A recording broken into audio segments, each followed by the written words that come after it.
This agenda item was originally scheduled to happen on July 18, 2020 at the annual convention of the National Federation of the Blind.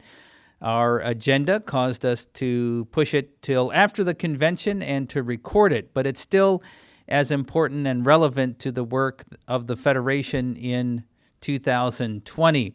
This agenda item is connecting with the heartbeat of the Federation, a report from the Jernigan Institute. We've talked a lot in our convention about the work that we're doing to protect and connect. And this is the connecting side of what we do to bring our authentic, lived experience as blind people to the work, to the research, to the training, and to the connections we make with our partners and beyond. The gentleman we have to present this item has a significant responsibility for our organization. He helps to cultivate and nurture a lot of the partnerships that we have, as well as help to make sure that our affiliates, our local members, can stay plugged in and connected in all the places, whether it's our mentoring efforts or our education programs, building new research connections. He helps to make all of that happen along with the rest of our team here and volunteers across the country. Here to give the report is a good friend, a strong leader, longtime leader in our organization. Here is Anil Lewis. Everything is awesome. Everything is cool when you're part of a team. Everything is awesome when we're living our dream. Everything is better when we stick together. Side by side, you and I gonna win forever. Let's party forever. Thank you, President Riccobono. I'm really kind of pleased that I get the opportunity to record this presentation after the convention. I have to admit just up front that the loss of John Lewis and the current climate really put me in a space where I didn't think I would be able to give the presentation that our organization deserves, to let you as members of the National Federation of the Blind take pride in the work that we do at the Jernigan Institute, and at this auspicious occasion with over, probably 10,000 people who may not have known the Federation, an opportunity to really get to know the depth of the work that we do in order to help blind people live the lives they want. And it also gives me the opportunity to reflect. I normally have heard the presidential report, which again was outstanding this year, but I've also heard the banquet speech, which was very, very much motivating and in a lot of ways healing. Very timely presentation, and I'm looking forward to our using that banquet speech to continue to change the landscape of the language that's used around blindness. If this was done correctly, my introductory music was "Everything is Awesome." That's a little theme from Legos, which I think was pretty cool. And everything is awesome. Everything is cool when you're part of a team. Everything is awesome.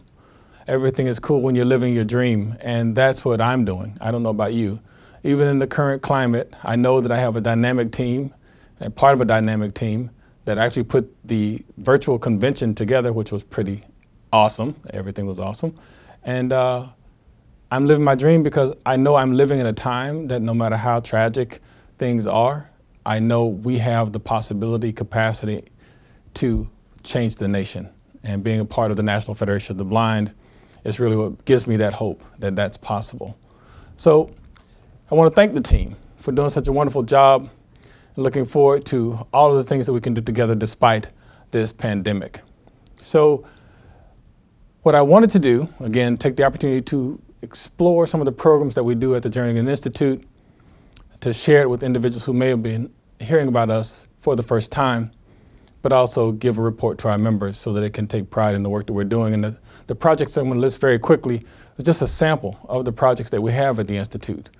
So I'll go through them again very quickly.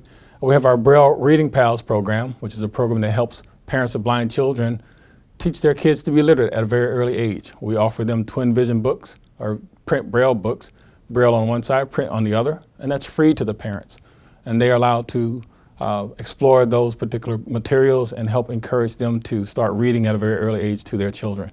We have our Early Explorers program where we provide free white canes, little white canes for toddlers, so that again, those parents of those blind children can help be their first O&M instructor and really make sure that the white cane is not a foreign object in their space and help them be more independent travelers as they grow. We recognize the need for Braille and the overwhelming deficiency of appropriate Braille instruction. So our Braille Academy has been a tremendous tool that we've used to help parents engage with our members and with teachers to make sure that Braille instruction is in their spaces. Over the summer, we have 2 weeks experience of them.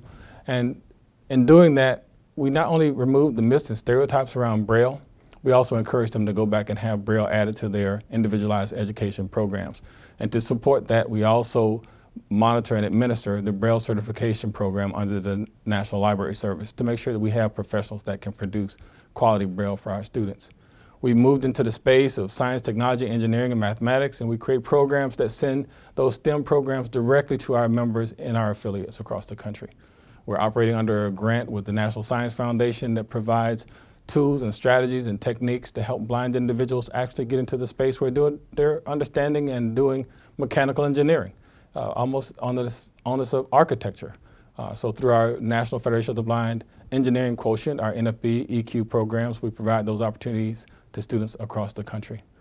And coming soon, we're going to be working more in the space to provide more training, as we know it, to those teachers that are responsible for providing quality education to our blind students. So look forward to that coming up. In the area of employment, we continue to grow our career mentoring program, which capitalizes on the skill set and lived experience of blind individuals to help encourage those young adults that are coming through those transitional ages to really strive for a real future, to pursue the careers that they choose. Coming soon in that in the employment space is our Center of Employment Opportunity. You'll be hearing more about that as we move through the rest of this year.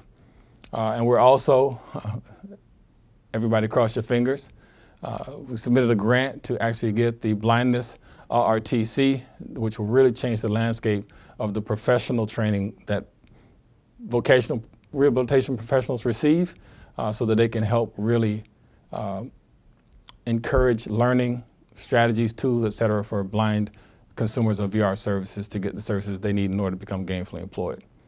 In the space of our Center of Excellence in Non-Visual Access, we're always working on trying to make sure that accessible environments exist, that students have access to their materials, that adults have access to the mediums to get information, et cetera. So our Center of Excellence in Non-Visual Access houses our International Braille and Technology Center, $2.5 million worth of access technology that blind people use every day.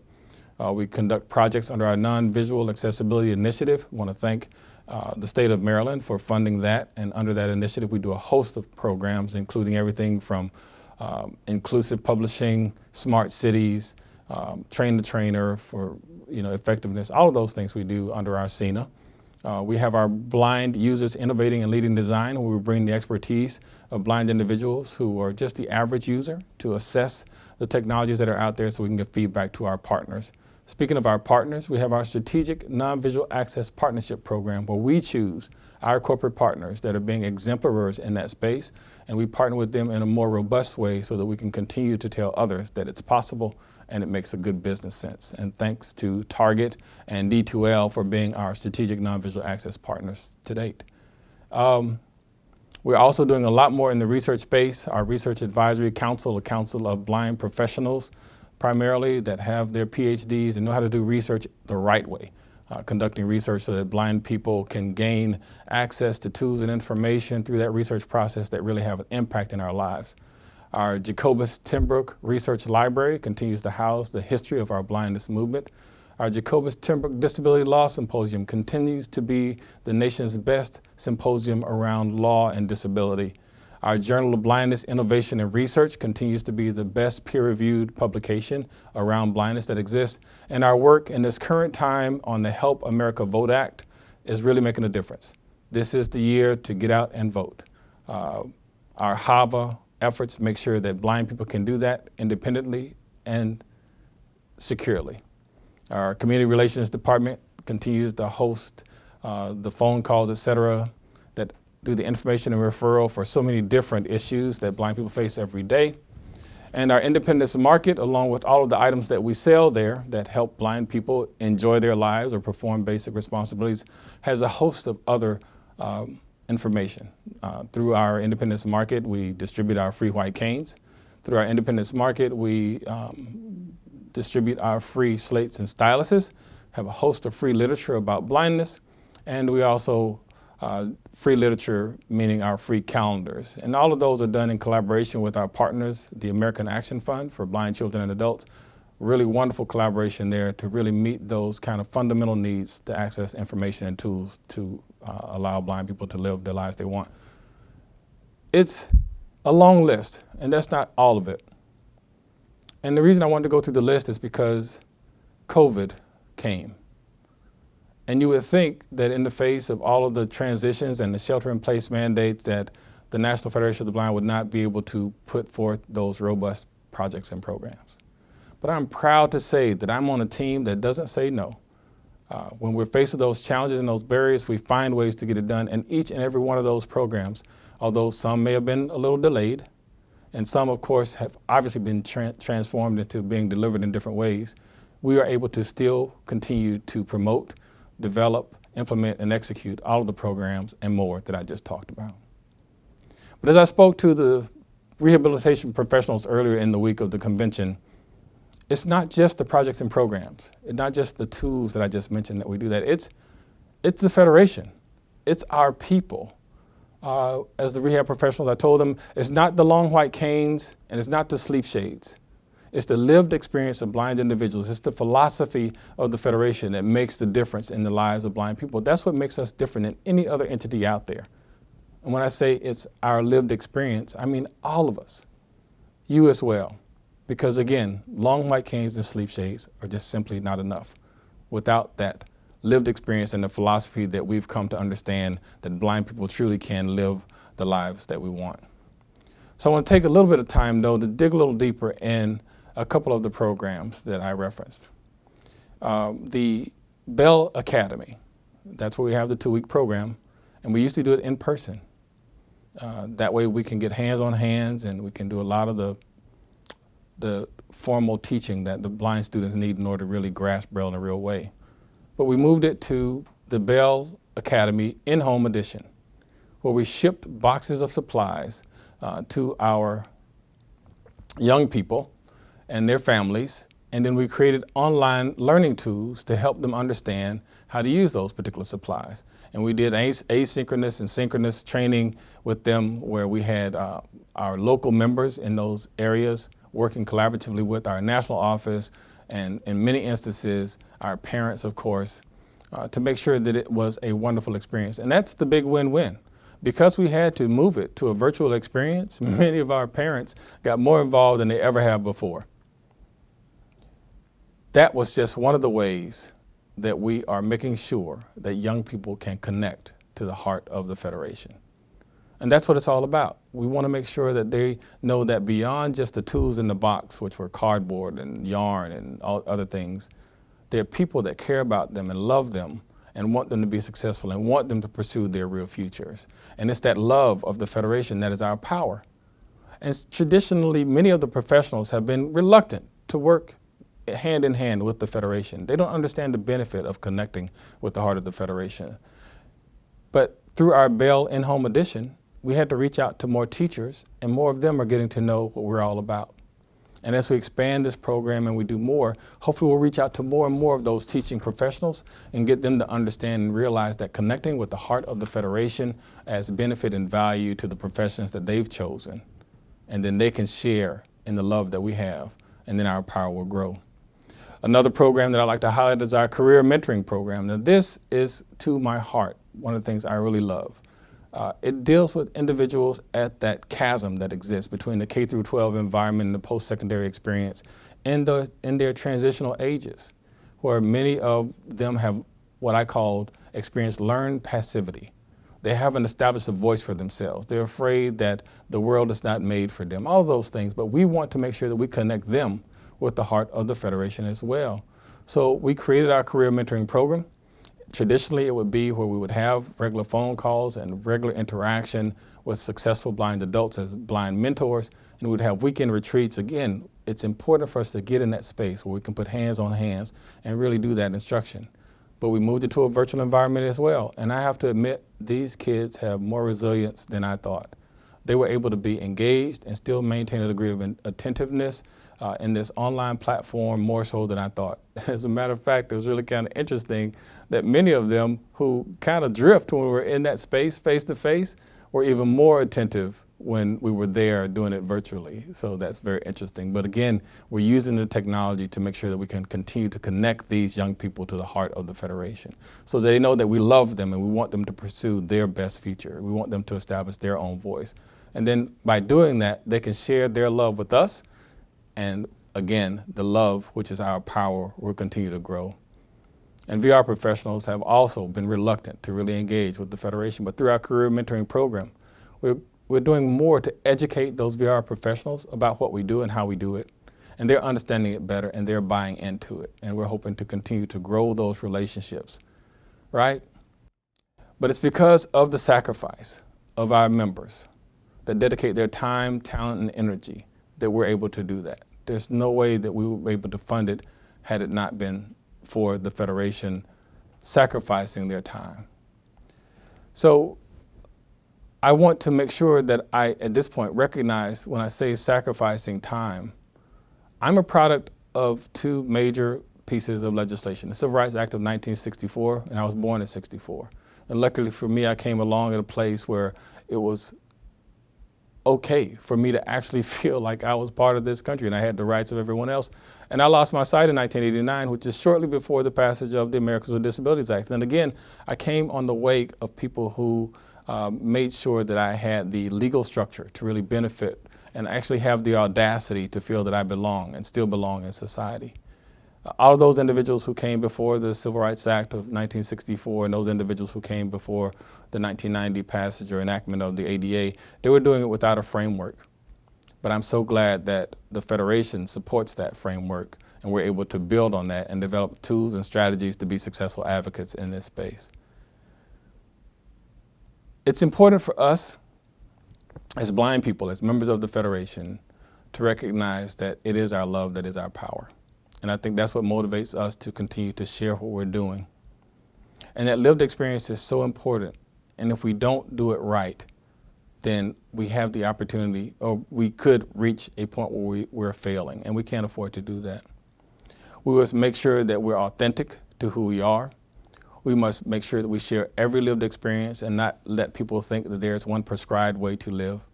And by having those lived experiences, those shared lived experiences, we can expand our perception around blindness. We can learn more about the capacity of blind people. And if we ever get to the point where we think we know it all, then we're in big trouble. We have to be ready to learn from wherever that learning may come. I want to relate an experience with one of the Mississippi programs. I affectionately call it the SIP. So the students down in the SIP were participating in one of our retreats.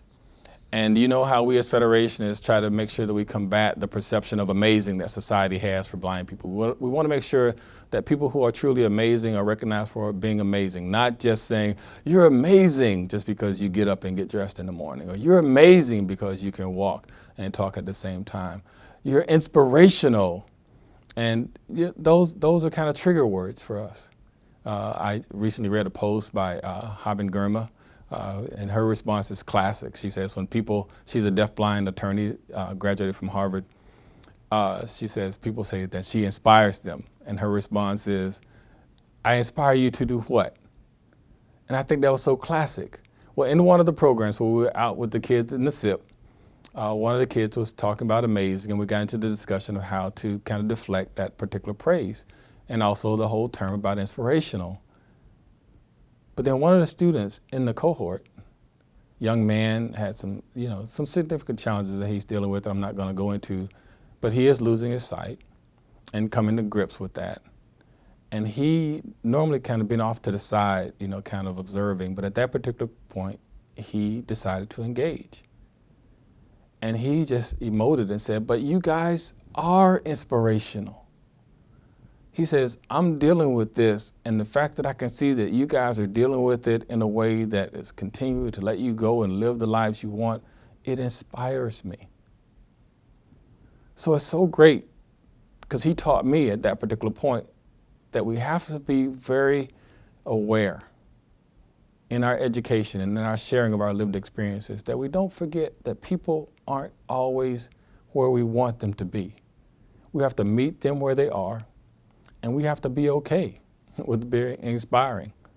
And I'm glad that there were members of the Federation that inspired me. And if I can do that for others, then that brings joy to my life. We have to work together, connecting people to the heart of the Federation, sharing our love with them so that they recognize that love is our power. Build their love with our own to make us even more powerful. But we have to share with them in a way that gives them knowledge of themselves. We have to share with them in a way that allows them to be inspired to live the lives they want. We have to share with them in a way that allows them to establish their own voice and not try to regurgitate any rhetoric from any statements that we have. And I'm just proud of the work that we've done, and I have a quick clip that's going to demonstrate to you that we're doing it. We're connecting people to the heart of the Federation. We're sharing our love in a way that lets them be inspired, to feel that they're normal, to help them build the skills they need to be successful, and to create a safe space so that they feel that they're being understood and that they can go and live the lives they want. So I'm going to leave you with this clip. And after you hear it, let's go build the National Federation of the Blind. Thank you. The career mentoring program has inspired me to say this: you can be a blind person and do whatever you want to do, or be whoever you want to be. And what the career program means to me, if you blind, still could do the same as a normal person. The career mentoring program has given me a lot of hope in what abilities and things I can achieve as a blind person and still function in a mostly sighted world. Well, it's an encouraging program for me. Coming from a place where I don't really have a lot of people to give me advice and encouragement and that kind of know what I'm going through as far as my disability, I feel like it's a good program to just be yourself, like raw and uncut, without, having the fear of not being understood and stuff. So